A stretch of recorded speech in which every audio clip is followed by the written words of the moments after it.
Hello everyone. How are we?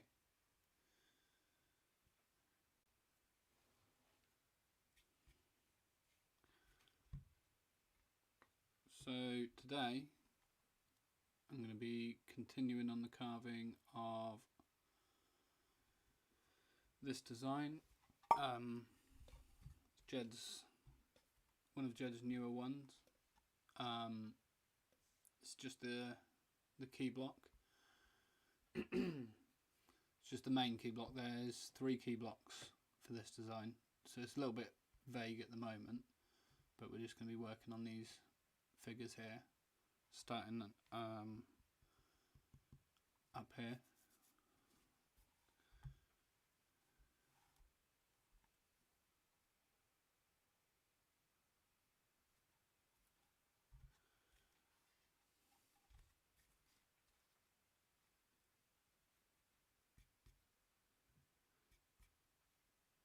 How was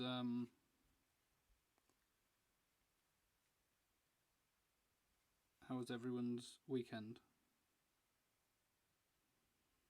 I know it's Wednesday, but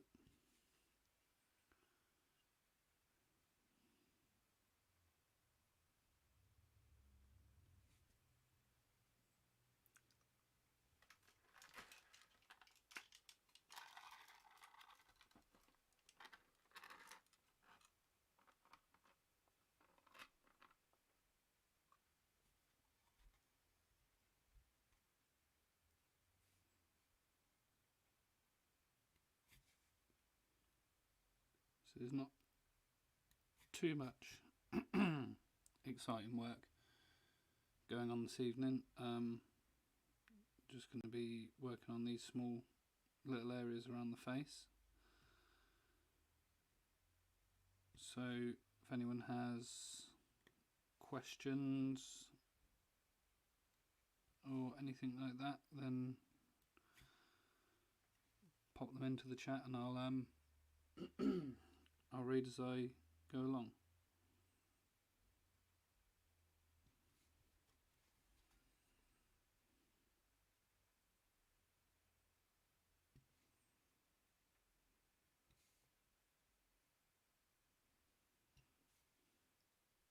I've got something quite cool at the end to show. I've just finished test printing.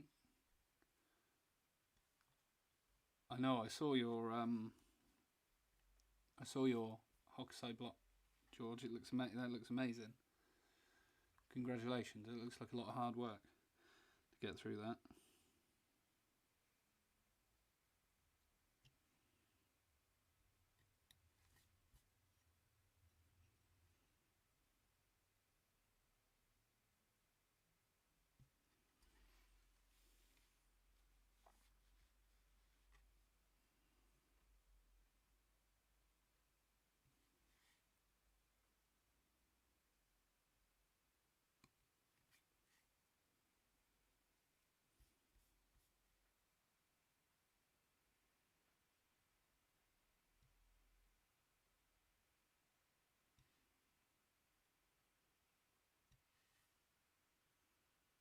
Your sound's breaking up. Hold on, I've got it up on my phone here, so let me just see what it sounds like.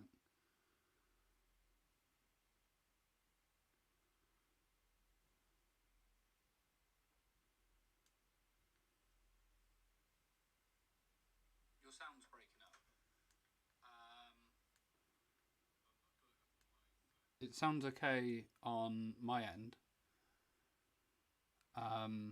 If it's still doing it, I'll reset the microphone and see if that fixes it. But it seems okay on my end from what I just checked.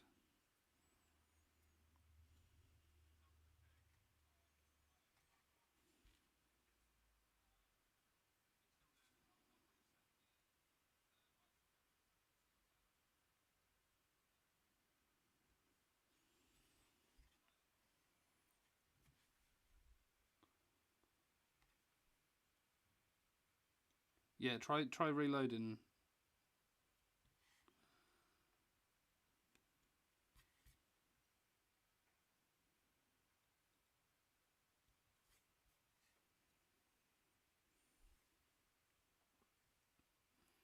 If anyone else hasn't seen George's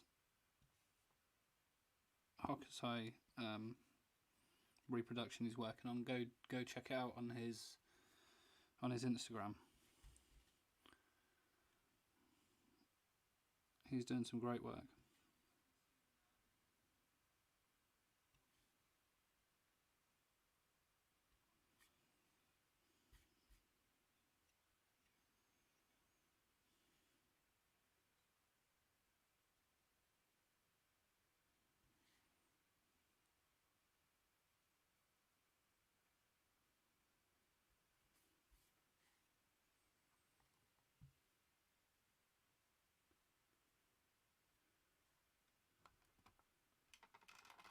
I do apologise for the noise. I'm trying to set this light. I keep making shadows on when I'm doing the backhand strokes.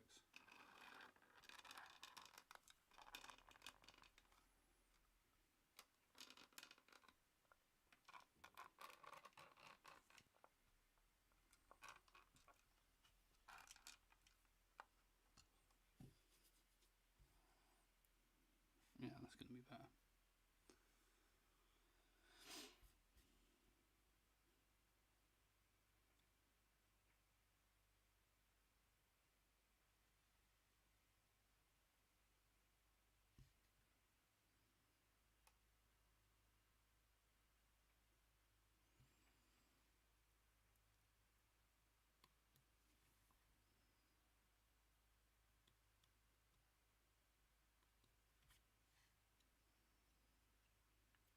When you're doing work like this, it's really important that you have a really good, solid piece of wood.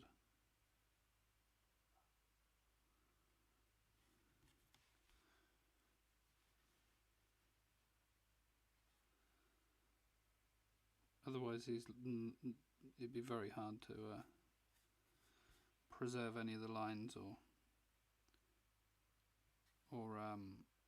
print more than just a few copies.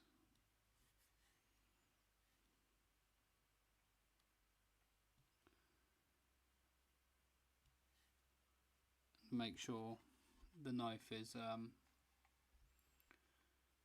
good and sharp. You can see the tip of my blade's really quite fine. I've got quite a steep angle on the blade itself. That's to put as little stress on the wood as possible. If you're putting a lot of stress into the wood, say the blade of your knife's quite fat, then you can actually compress the line that you're carving, and when you come to print that line, it will swell up, and you'll end up having to go back in and re-trim. You have to trim all the lines again. But of course, when you've got the blade with a very fine tip on it and it's quite thin, then you're a lot more prone to snapping and breaking the blade itself.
This is where this little tool we spoke about last time really comes in handy.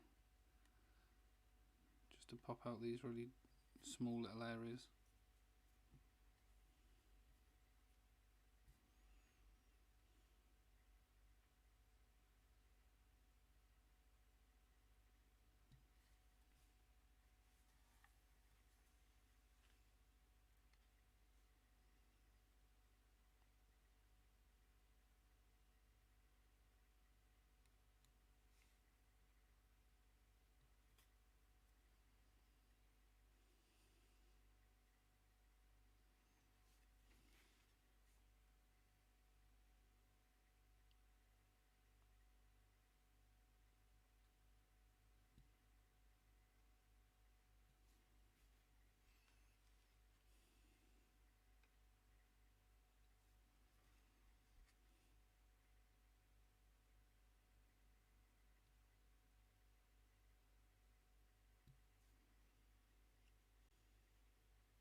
How's the camera angle? Is it good, or am I getting my hands in the way too much?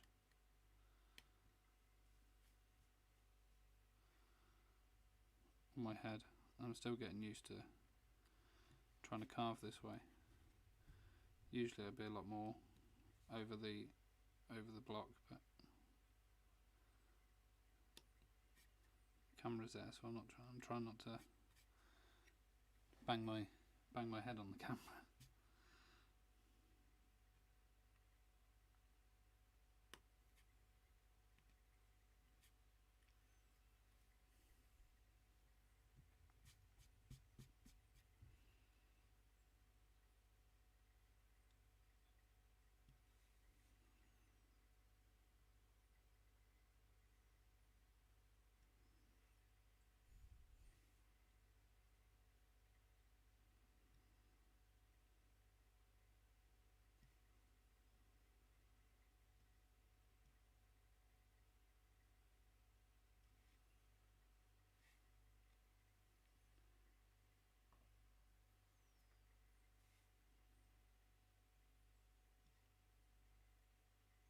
And how's the face cam?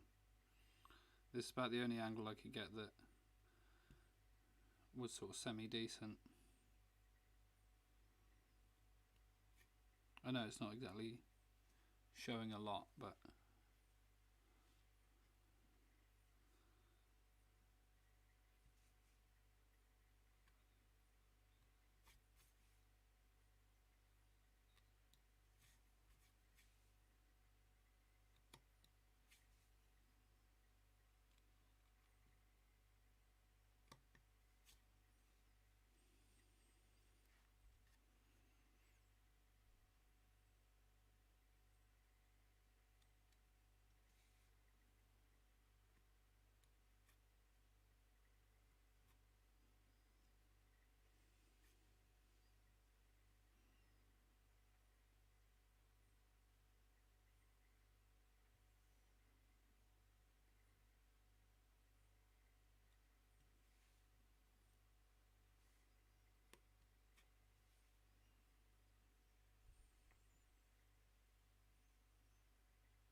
so when I'm carving, so generally I'll start anywhere between about 8 or 9 in the morning and go till maybe 5 or 6 in the evening with I have a lunch break for an hour or so, and I don't really take days off, to be honest. Especially since we're in lockdown in the UK, there's not really a lot else to do, so I just work. But carving, the time just sort of flies by on its own. So it's quite easy to just sit here for sort of 7 or 8 hours and just work.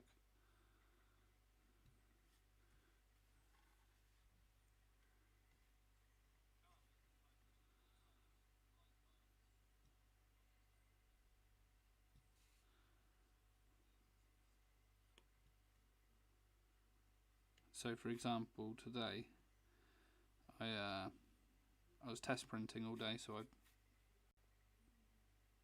finished up around 3 or 4. Went for a walk and had a break for an hour or so, and then came back and set the stream up. So it's sort of variable. It depends what I'm working on. But if it's just solid carving work, I can get lost in it for hours and hours. Hi Ben. Oh Ben, I saw your post on Instagram about you chipping your blade, and I can actually demonstrate it here. So if you can see, most likely what's happening with your blade is you're coming round. I would assume you're coming round an internal corner or something like that, and that end's just pinging off slightly. And 2 ways that you can remedy that is if you're making a cut on an internal here. So you start, say, up round, and then rather than twisting the blade and pulling it through the wood, or just any type of curve, any type of line, you're coming round and you're levering the handle. So if I zoom out here, you can see my hand. I'm coming round like that, and I'm levering the handle, and it's like pivoting in my fingers like that, rather than just pushing the blade through the wood. And 2, how far can I zoom in? If you can see the tip of the blade, you can see right on the very end there's a very slight knockback that way. That's done to prevent that very tip of the blade from chipping. Straight shallow cuts. Yeah. So if you take your knife, if I just show you on a random new one. So if you take your sharpening stone, for example, and your blade,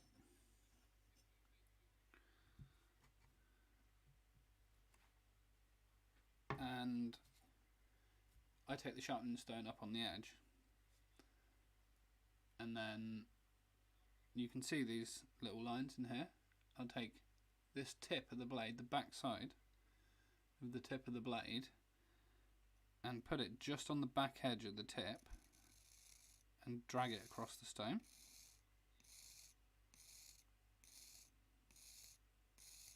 This got to be sharpened anyway, so I'll do it very exaggerated just to show.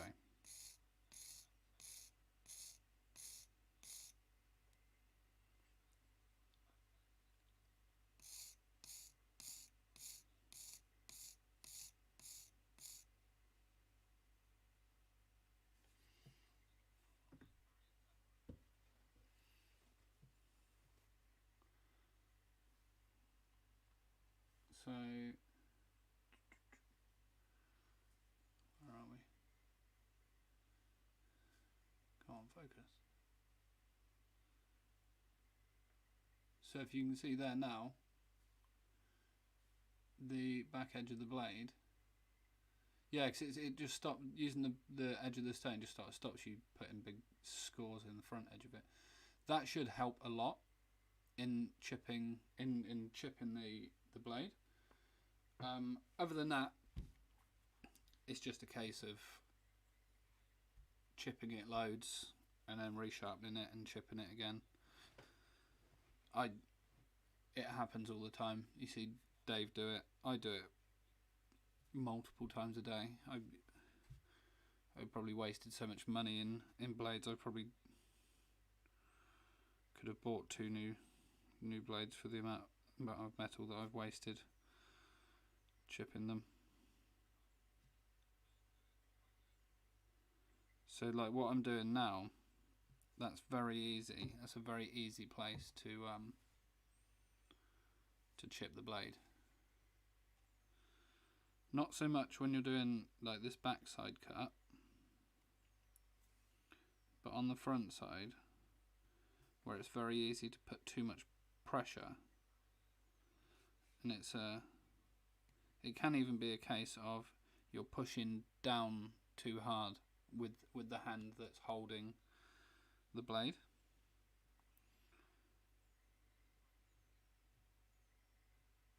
And everyone has a way that the blade feels comfortable in their hand, but if I zoom out, you can see sort of how I hold the blade. It's quite nice and loose in my hand, and I sort of hold this finger's just sort of floating, and that's the finger that will do the movement when I'm like turning and moving the blade in the wood.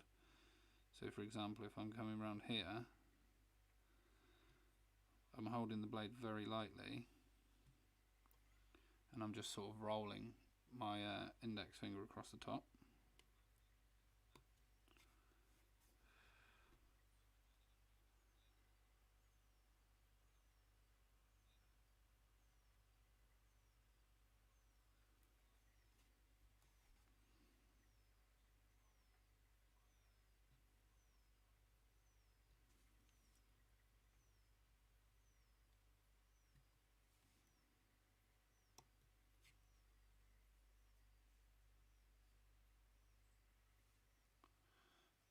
I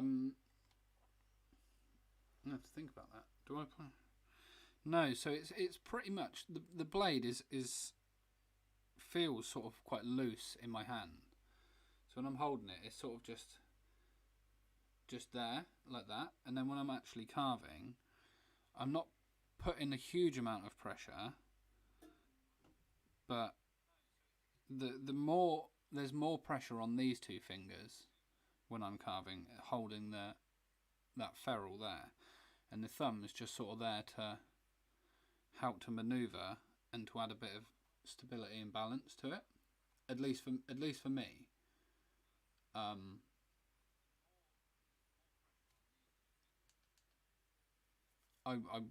couldn't necessarily speak for it, but that's how I feel most comfortable when I'm carving. That's how the blade feels best in my hand, especially when you're doing quite fine cuts. If I'm doing something like straight lines or just hashing out colour blocks, then you don't need to be quite so gentle with the knife, because you don't have your knife sharpened in a way where it's going to damage too much. Thank you for stopping by, Ryan. Thank you very much. I haven't seen you in the chat before, so welcome and thank you very much. All the streams are archived and uploaded to my YouTube channel, so if you'd like to, then you can catch it there. Otherwise, I'm streaming 7 PM UK time Wednesdays and Fridays every week, and we do a variety of things on here related to Japanese woodblock printmaking. But thank you very much for your time and stopping by, and take care.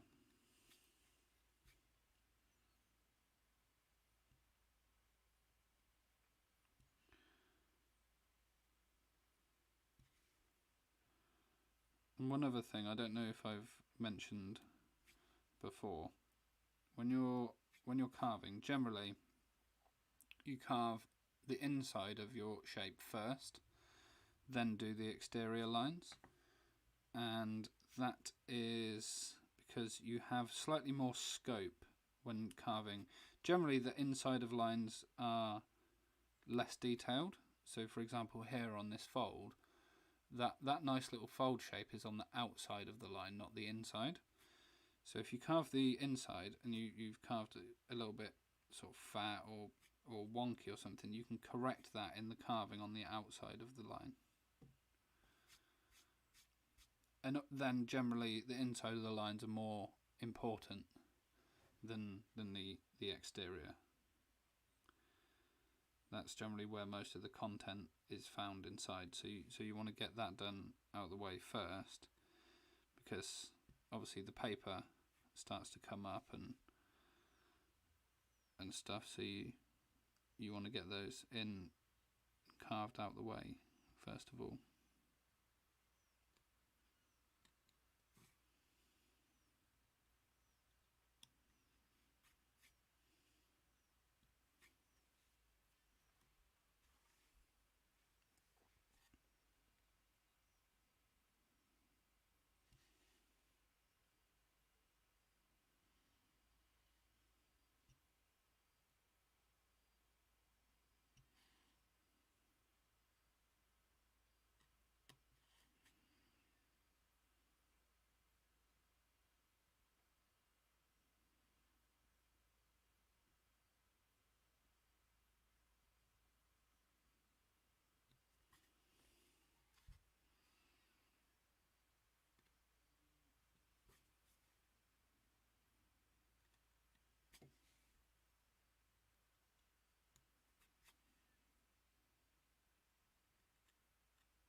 So now I've done all the inside of this, I can come in and do the exterior of the line.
So now we're going to go back and we're going to tackle this helmet.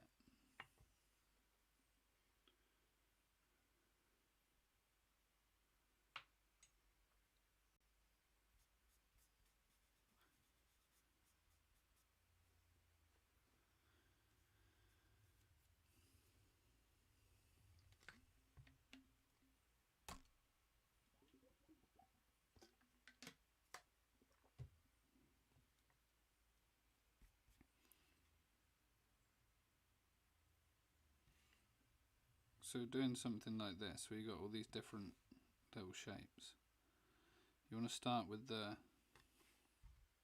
for example here I'm starting with the little crest on the helmet.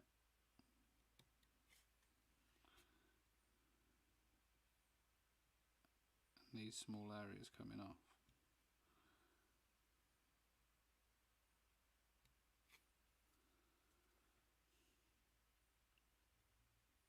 and there's barely any pressure coming here. I'm just very gently drawing the knife through it because I don't want to push underneath the line and risk chipping it.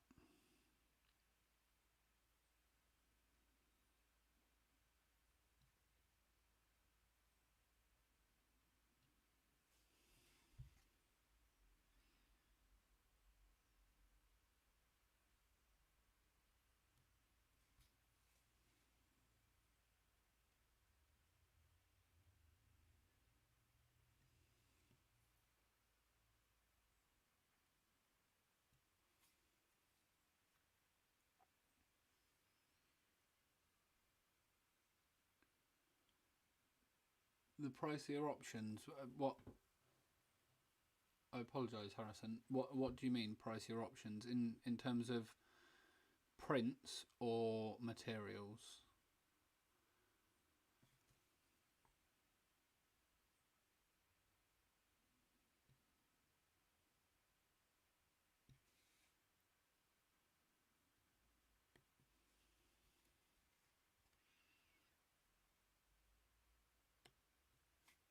Are you talking about older prints?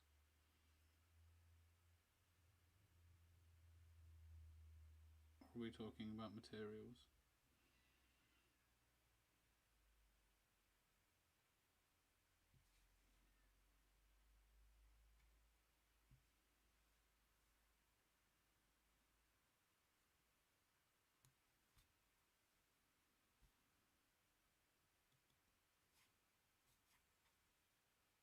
Blades. So the blades that I purchase are the. Let me post it into the chat.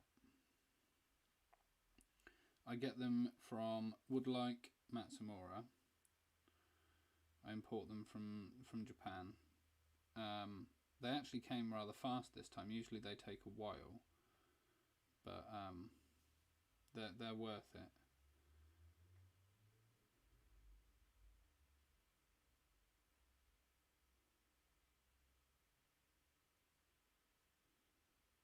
Sorry, I've got to try and find them now.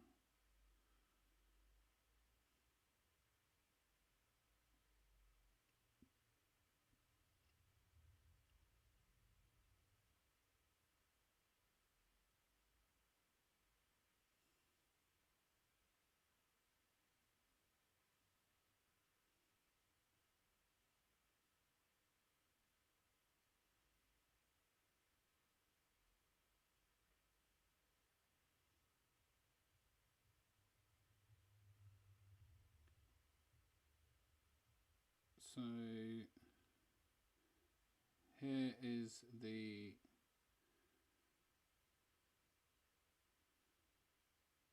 here's the link. I use the Togatuna high quality Hangito. I use a 4.5. If you're using finer than a 4.5, then my opinion there's a much larger risk of you chipping the blade, and if you're using a 6, which is the next size up, then it's much too chunky for the wood. You do so much work thinning down that back edge of the blade. But yeah, they're the blades I use. They're, like I said, they're a little bit pricey, but it's really worth it. You really get your money's worth with that, with those blades. Oh, George, you're back. Welcome back. What blades do McLean's stock? Just so I know for future. I think it's more expensive for me to ship from the States.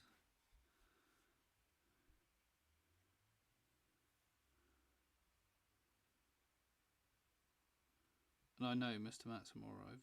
I've met him a few times, and I like to give him business.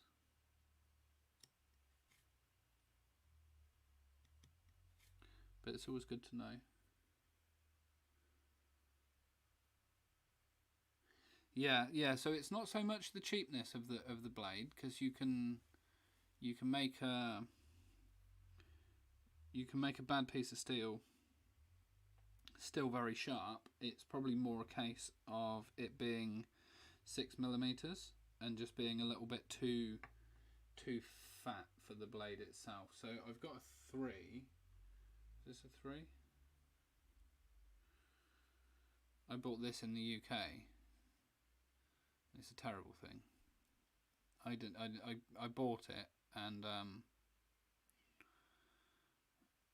I've never used it. I looked at it once, and it's high speed steel, and while it's good, you can make a lot of stuff very cheap with that, using like a carbon steel like this, where you can see, so on the front edge you've got the black, and then the back edge is polished. That's the laminations of the blade. It's 2 different types of steel laminated together, and one side's very soft, which creates a very good sharpening edge, and one side's very hard, which allows you to polish it. So generally that's something to look for, looking for a carbon steel, and in a Japanese blade, similar to, I think, katanas, you'll see the black on the front edge of the blade, and that's generally an indication that it's a carbon. It's a forged blade, and you'll hold a much better edge. You might go through it a little bit quicker because it's a bit softer on that sharpening, on the side that you're sharpening, but you'll get a lot better of a cut from it. But like I said, if you can sharpen well, you can take any blade and make it incredibly sharp. By no means do you have to go out and spend however much on blades.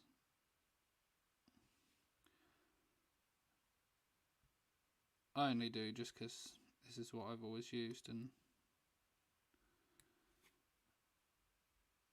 I find they're pretty consistent quality. Nice ebony handles. Yeah, thanks George.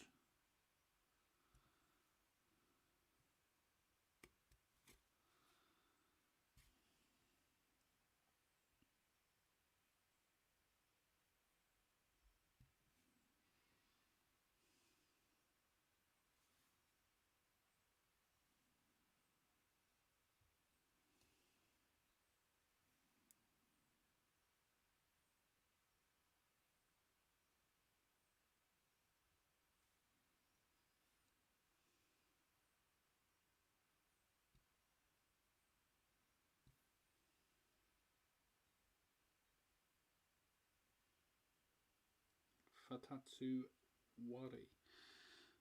I can't say I know what that is.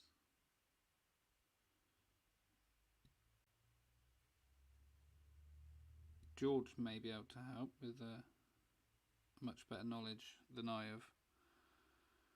of blades. I'd have to check them out.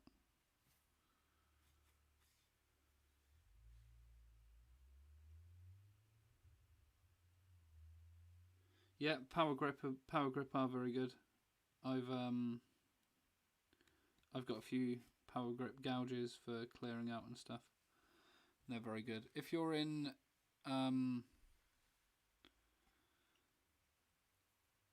the UK, then there is a website called Workshop Heaven. They're located not too far, actually. They're in sort of my area, and they don't do Japanese carving knives and stuff, but they do have some gouges and things. But power grip, yeah, power grips. Power grip's very good. I have this power grip tool for flattening out areas.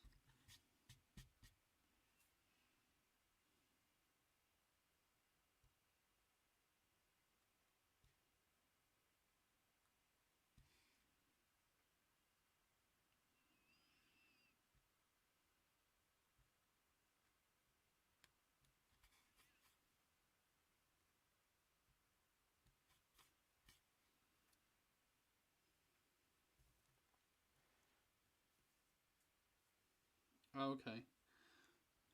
Yeah, I'd trust McLean's.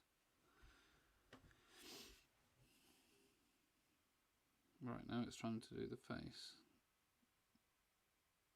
This is where you can make or break a print here. I think traditionally the faces and eyes were always carved last in the print, and I'm pretty sure it's something to do with sort of bringing the print to life by doing the eyes and the face, something like that. But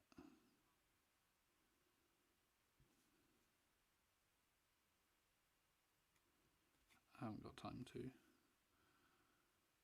bring the print to life, so I'm carving the face now.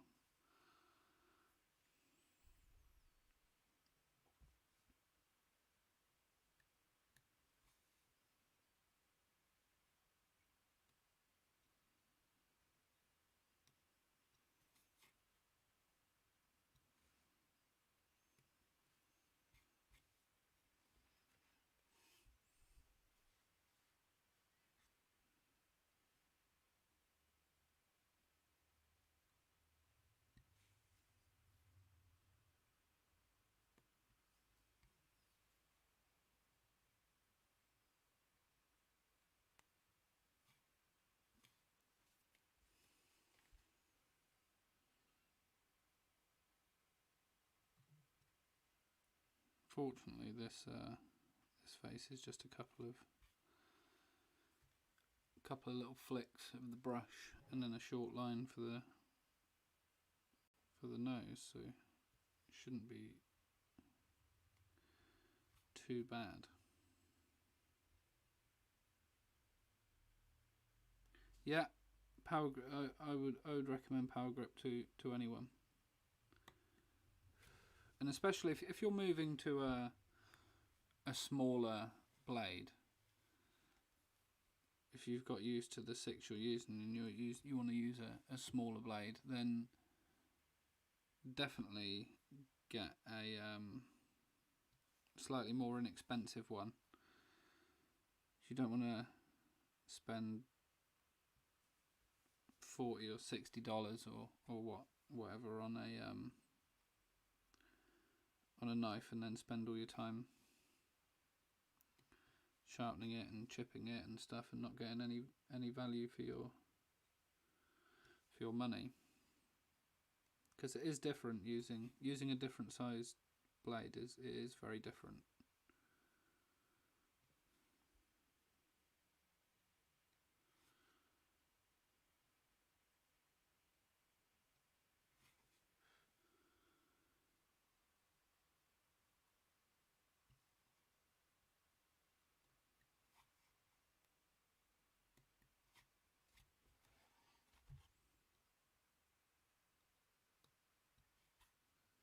Alright, I think that is our lady's face done. What have we got for time? That's just in time.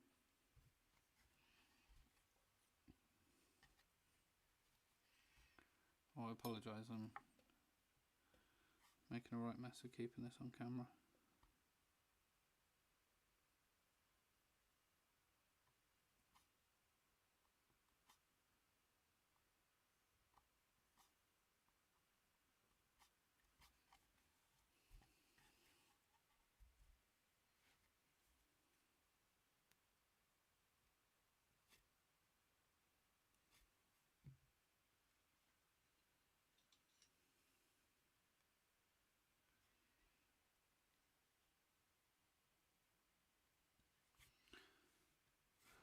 Will you be posting it on Instagram, George, when you're finished?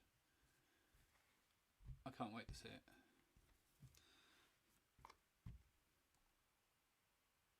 Right, so I've got this small bit of arm to do.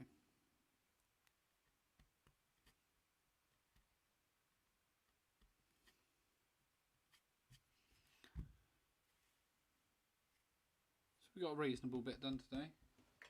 I was a bit slower, but last 5 minutes or so I'm going to show off the test print for this new reproduction design that me and Jed have been working on.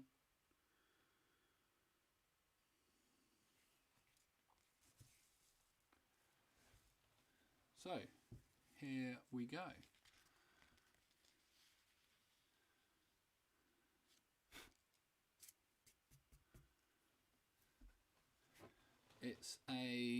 It's the blocks you saw me carving last week. The Hasui design of Askashi Bay, and this is the daytime version. There's going to be a sunset version of the print. The first batch of test prints that I ran out yesterday. This is the first one, just to sort of get an idea of what the blocks look like. Just sort of throw some colours down. And then this is a more refined version. Still a little bit messy because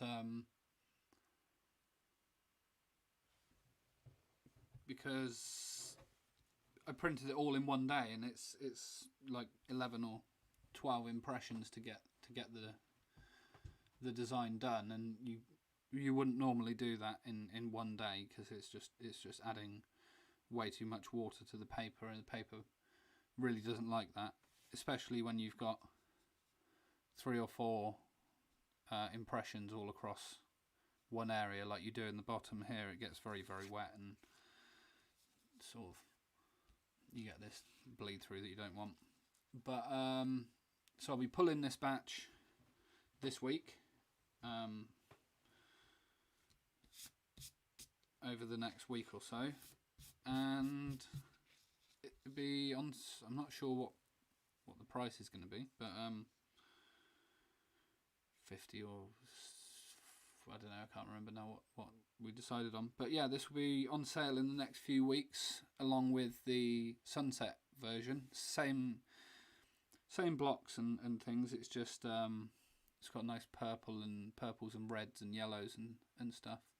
And the key block's brown and stuff like that. But yeah, it's a good start to the year. Very thankful. I've got a lot of work to get through the start of the year.